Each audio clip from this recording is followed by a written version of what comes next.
दोस्तों, मेरा नाम है मोहित और आपका स्वागत है हमारे YouTube चैनल हिस्ट्री चैंपियन में। तो जैसा कि आप जानते हो, आपका जो पेपर होने वाला है सामान्य हिंदी संप्रेषण का, सामान्य हिंदी से संबंधित जो आपके सामने पेपर होने वाला है, उससे संबंधित जितने भी महत्वपूर्ण प्रश्न होने वाले हैं सारे एक सारे मैं आपको करवाने वाला हूँ। तो आपको क्या करना है, वीडियो को लाइक कर देना है, चैनल को सब्सक्राइब कर देना है और अपने दोस्तों को जरूर से शेयर कर देना है। तो सामान्य हिंदी संप्रेषण की जो यूनिट फर्स्ट है और जो यूनिट सेकंड है वो सारे एक सारी मैं करवा चुका हूँ। आप अपन पढ़ने वाले यूनिट नंबर थर्ड की तरफ, यूनिट नंबर थर्ड का अपन करेंगे पूरा का पूरा रिवीजन। तो अगर अभी तक आपने यूनिट फर्स्ट और यूनिट सेकंड नहीं देखी है तो आप पहले प्लेलिस्ट का लिंक डिस्क्रिप्शन में दे रहा हूं, वहां से जाकर यूनिट फर्स्ट और यूनिट सेकंड जरूर से देख लेना।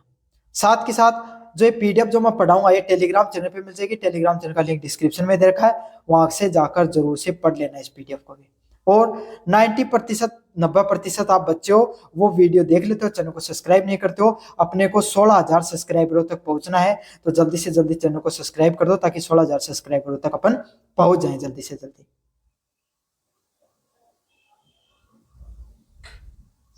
तो जो यूनिट नंबर थर्ड आती है आपके सामने, उसमें दो चीजें आती हैं। एक आता है आपके सामने निबंध और प्रारूप लेखन। तो निबंध तो मैं आपको इस वीडियो में नहीं कराऊं क्योंकि एक ही निबंध लिख दिया गया है, इसमें मैं आपके सामने निबंध नहीं करवाने वाला हूं। निबंध आपके लिए एक अलग से वीडियो आएगा निबंध का। निबंध आप वैसे भी लिख दोगे, निबंध का एक अलग से वीडियो दूंगा जिसमें 4 से 5 जो इंपॉर्टेंट निबंध जो निबंध है वो देखने को मिलेंगे आपके सामने। समझ में आ गया? और अगर आपके सामने मैं करवाऊं तो करवा भी सकता हूँ निबंध, चलो देखते हैं। लेकिन इसके अलावा आपके सामने दो हैं, एक तो निविदा का प्रश्न देखने को मिलता है, टेंडर का प्रश्न देखने को मिलता है, एक प्रश्न आपको देखने को मिलता है किसका, आपके सामने अधिसूचना का प्रश्न। तो इन तीन प्रश्न देखने को मिलते हैं, तीनों को अपन विस्तार से पढ़ेंगे। तो आपको बस वीडियो को पूरा देखना है अच्छे से, तीनों की तीनों चीजें आपको अच्छे से कर लेंगे। तो चलो एक बार मैं आपको करवा ही देता हूँ, निबंध भी साथ के साथ हो जाएगा आपका, बीच में नहीं रुकेंगे इस चीज को।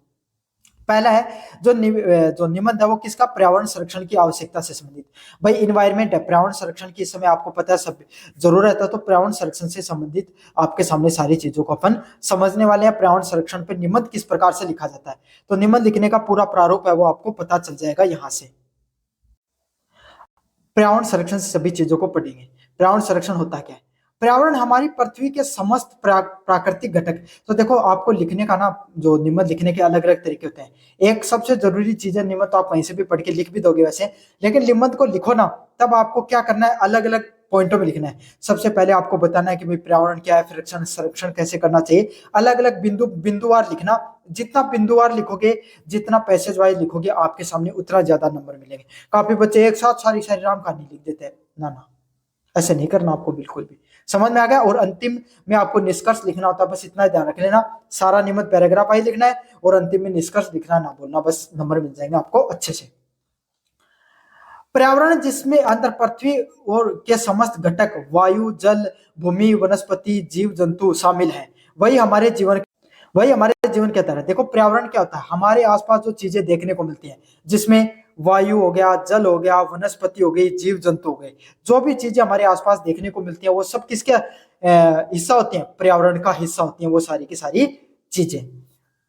और यही सब चीजें क्या है, हमारे जीवन का आधार भी बनती है। हम आपके सामने जो सांसें लेते हैं, सांसें लेने के लिए जो हमें स्वच्छ हवा चाहिए, पीने के लिए पानी, स्वच्छ जल चाहिए, और भोजन और उपजाऊ जमीन हमें रहने के लिए चाहिए, आवास के लिए चाहिए। आवास के लिए हमें एक उपजाऊ जमीन चाहिए होती है। हालांकि मानव अनियंत्रित गतिविधियों और उपभोक्तावादी जीवन शैली के कारण ये पर्यावरण गंभीर संकट का सामना कर रहा है। हम क्या देखते हैं कि भाई बिना पर्यावरण के हमारा जीवन है वो बिल्कुल भी संभव नहीं है। हम सुबह उठते हैं, सुबह उठते जो इंसान पूरे जीवन जीता है उसमें सांसों का बहुत बड़ा योगदान रहता है। तो हवा में ऑक्सीजन चाहिए, ऑक्सीजन हमें पेड़ों से मिलती है ना। जिस जमीन पे रहते हैं, भूमि पर सिर्फ रहने के लिए नहीं बल्कि वो उपजाऊ होने भी बहुत जरूरी है, क्योंकि उससे खाद्य पदार्थ का निर्माण होता है। खाद्य पदार्थ को खाकर इंसान जिंदा रहता है, वो भी आपके सामने पर्यावरण से रहती है। साथ के साथ आपके सामने जो शुद्ध है पानी चाहिए आपको पीने के लिए, भाई बिना पानी के भी जीवन संभव नहीं है, तो शुद्ध पानी है वो भी चाहिए। लेकिन हमने क्या किया है, हमने अपनी जो जीवन शैली है, हमारी जो जीवन शैली है, इसको हमने इतना खराब बना दिया है। इसके कारण क्या आपके सामने जो हमारी गतिविधियों ने क्या किया है, जो पूरा पर्यावरण है उसको नष्ट कर दिया है। आज जो हमारा पर्यावरण है ये अलग अलग प्रकार की गंभीर चुनौतियों का सामना कर रहा है। अभी अनेक प्रकार के इसके सामने गंभीर संकट देखने को मिल रहे हैं, जिसमें से आपके सामने पर्यावरण संरक्षण की आवश्यकता है। जो अलग अलग प्रकार के आपके सामने जो पर्यावरण के सामने चुनौतियां देखने को मिलती है। इसके वजह से आज हमारे पर्यावरण को संरक्षित करने की बहुत ज्यादा जरूरत है।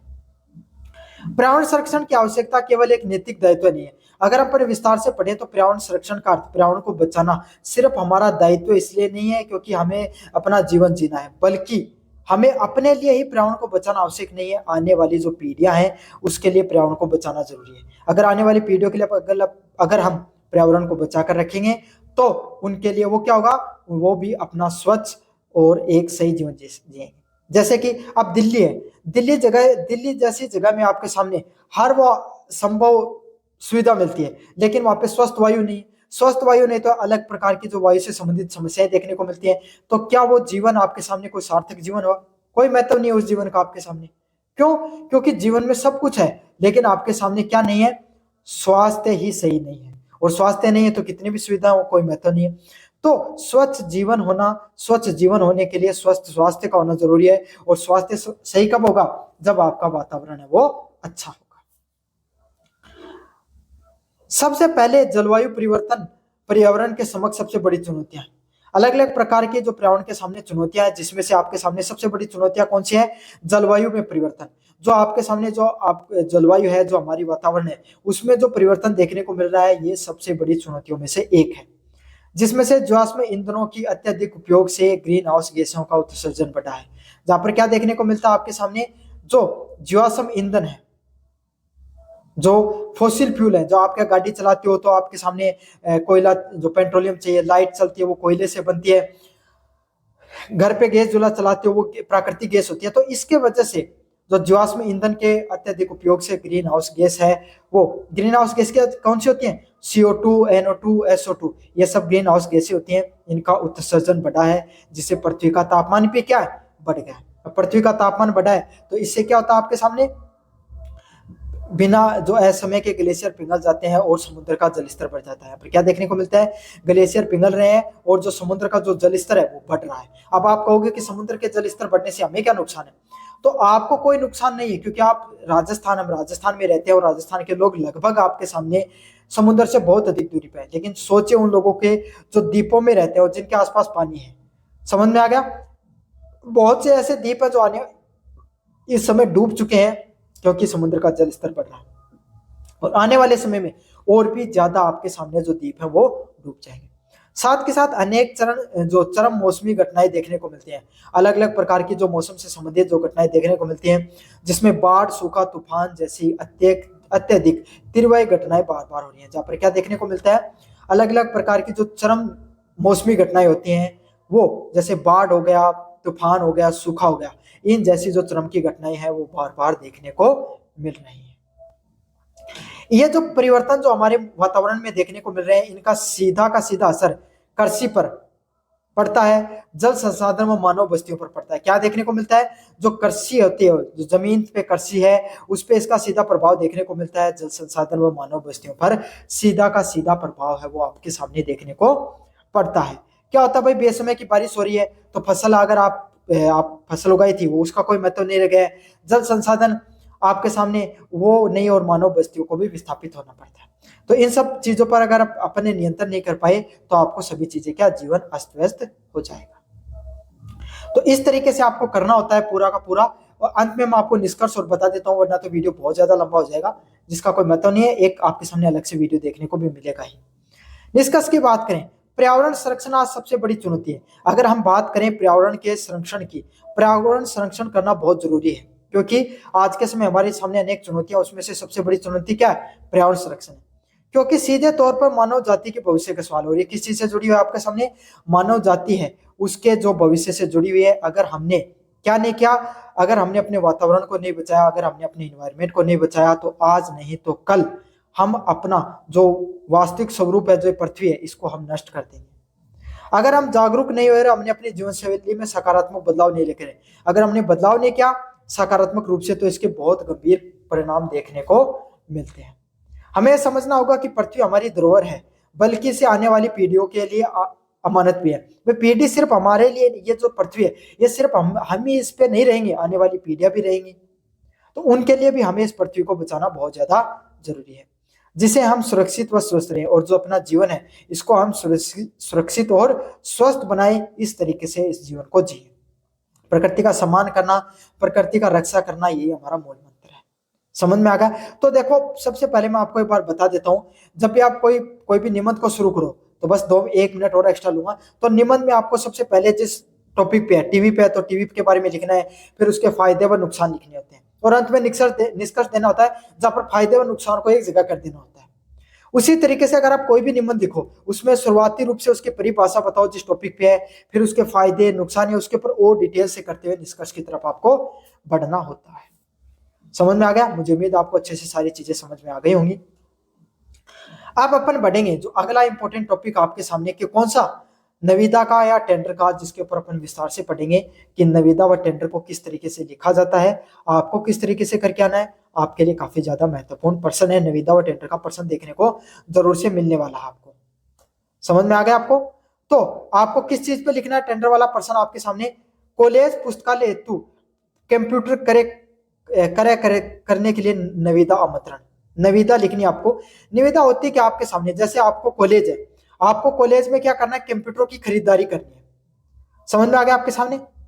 अब कंप्यूटर की खरीदारी करनी है। अब प्राइवेट संस्था में तो क्या होता है, आप सीधे जाते हो और वहां से चीजों को खरीद के लेके आते हो, लेकिन यहाँ पर ऐसे नहीं होती है। सरकारी चीजों में क्या होता है, अगर आप कंप्यूटर की खरीदारी करनी है तो आप क्या करोगे, इसका जो प्रारूप है, भाई इतने कंप्यूटर हमें चाहिए, ये आपके सामने क्या करते हो, कोई भी उसमें डालते हो, अखबार में एडवर्टाइजमेंट देते हो। देखा होगा ना आपने, निविदा के नाम से अलग से चीजें आती हैं, वहां पर आप देते हो कि भाई हमें 500 कंप्यूटर चाहिए, कौन सी कंपनियां इच्छुक हैं, तो उस कंपनी के जितने भी अधिकारी होते हैं वो उस निविदा के लिए फॉर्म को अप्लाई करते हैं, और फिर है जो सबसे सस्ती कंपनी की बिड लगती है, सबसे सस्ती जो आपके सामने कंप्यूटर दे सकती है, उसका कंप्यूटर खरीदारी की जाती है। ये तरीका होता है, इसी को क्या बोला जाता है, निविदा के नाम से जाना जाता है। पूरा प्रारूप है वो अच्छे से समझेंगे, काफी ज्यादा महत्वपूर्ण प्रश्न है, प्रश्न जरूर से देखने को मिलेगा आपको एग्जाम में।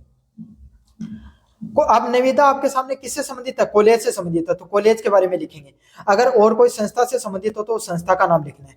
सबसे पहले आपको क्या करना होता है, संस्था के बारे में लिखना होता है जो निविदा देगी आपको। कोई भी संस्था है, जो भी संस्था आपकी वो जो निविदा देती है, जो निविदा का प्रारूप लिखती है, उसके बारे में आपको लिखना है। कॉलेज है तो कॉलेज है, विश्वविद्यालय तो विश्वविद्यालय हो गया, कोई आपके सामने कोई स्वास्थ्य केंद्र है उसका हो गया तो स्वास्थ्य विभाग हो गया तो उससे संबंधित कोई भी विभाग हो, कोई भी कार्यालय हो जो आपके सामने निविदा के बारे में बताएगी, उसी के बारे में लिखा जाता है। तो कॉलेज का नाम लिख दिया आपने, फिर आपके कॉलेज का पता, जो भी संस्था निविदा को जारी कर रही है उसका पूरा पता लिखा जाता है। और फिर से वही बता रहा हूँ, लाइन में नहीं लिखना है, ऐसे लिखना होता है आपको इन सब पीछे जो, सबसे पहले कॉलेज का नाम, फिर कॉलेज का पूरा पता। पूरा पता में आप शहर का नाम लिखोगे, पिन व कोड नंबर आपको लिखना होता है। समझ में आ गया? कॉलेज का नाम, कॉलेज का पूरा पता,